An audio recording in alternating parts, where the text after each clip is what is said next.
Hi everyone, आप सभी का एक बार फिर से एजुकेशनल चैनल में स्वागत है।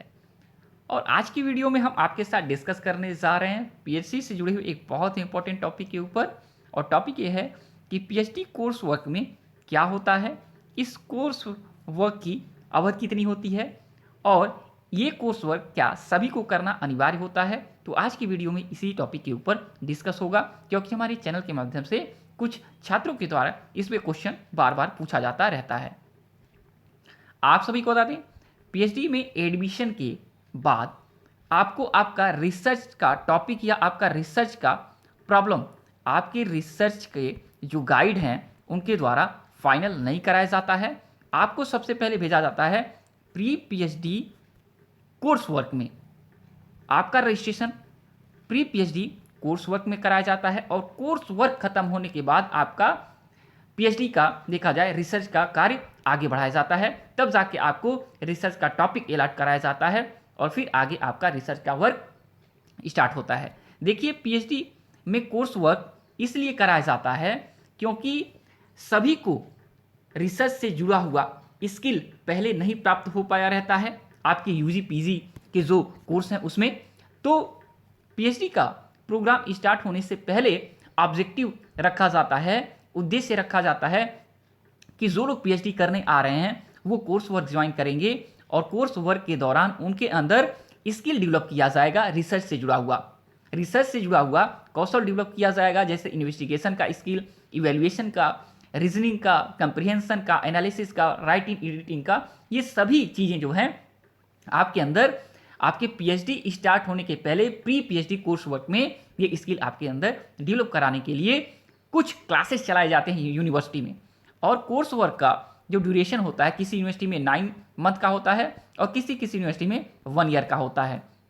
तो कहीं कहीं पूरा कोर्स वर्क खत्म होने के बाद आपका एग्जाम लिया जाता है और कहीं कहीं सेमेस्टर सिस्टम लागू किया जाता है, यानी एक सेमेस्टर के बाद आपका एग्जाम कराया जाता है और फिर सेकेंड सेमेस्टर के बाद आपका एग्जाम कराया जाता है और फाइनल कोर्स वर्क का एग्जाम होने के बाद आपको देखा जाए तो research topic and research guide आपको अलॉट किए जाते हैं।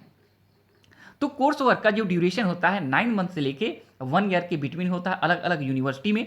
और आपके अंदर रिसर्च से जुड़े हुए स्किल डेवलप कराए जाते हैं और ये सभी के लिए कंपलसरी होता है, चाहे आप फुल टाइम पीएचडी करते हो और चाहे आप पार्ट टाइम पीएचडी करते हो।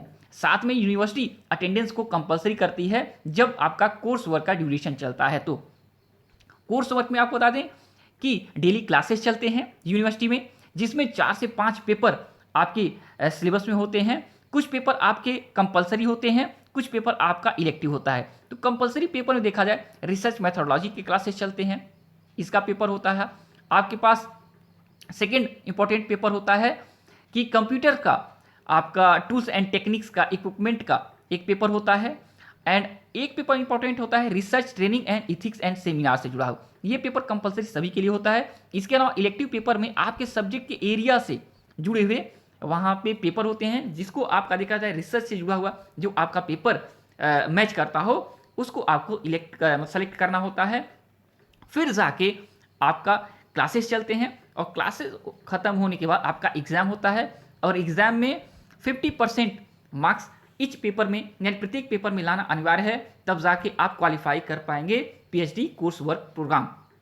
और जैसे ही पीएचडी कोर्स वर्क प्रोग्राम आपका फाइनल होता है, आपका रिसर्च टॉपिक, रिसर्च गाइड, ये सभी चीज़ें अलॉट हो जाती हैं और अच्छे तरीके से आप अपना रिसर्च का कार्य एक अच्छे तरीके से, सिस्टमेटिक तरीके से आप अपने आगे बढ़ाते हुए जाएंगे।